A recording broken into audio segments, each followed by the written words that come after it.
Hai, aku Dia. Hobi aku melukis, menulis puisi, dan membaca. Ngomong-ngomong soal bacaan, sekarang bacaan udah mulai jadi tren loh. Ini adalah buku-buku sastra Indonesia yang aku baca di bulan ini. Hari ini membaca itu udah jadi tren loh.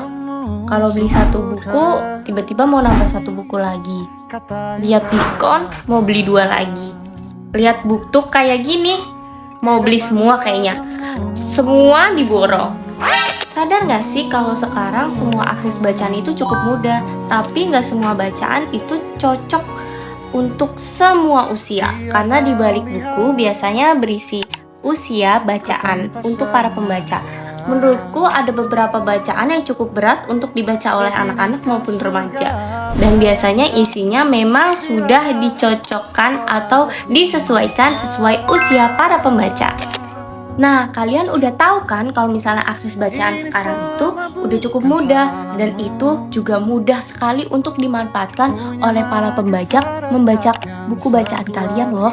Maka dari itu, kalau mau dunia literasi membaca itu tumbuh, budaya membaca tumbuh, maka kita harus melakukan stop baca buku bajakan. Kesian dong ya, para penulis kan capek, punya ide, dan ide itu cukup mahal.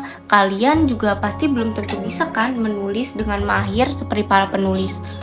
Nah, kalian juga harus sadar nih kalau boikot buku bacakan itu juga penting. Karena di balik buku-buku yang kalian baca dan kalian pegang ini, ada tangan para penulis, editor, bahkan pegawai yang ikut menyediakan buku bacaan yang bisa kalian akses dengan mudah di mana saja. Banyak toko buku sekarang kan.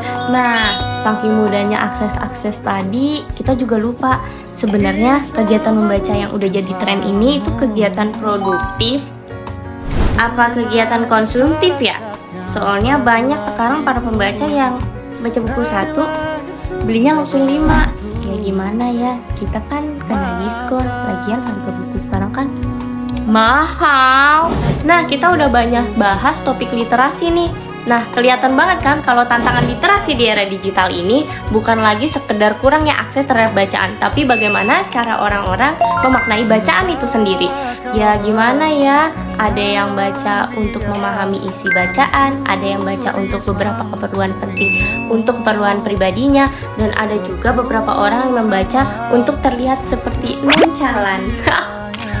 Nah, setelah banyak bahas topik tentang literasi tadi, kelihatan banget kalau literasi di era digital sekarang tantangannya bukan lagi sekedar kurangnya akses pada bacaan, tapi bagaimana cara kita memaknai bacaan itu sendiri.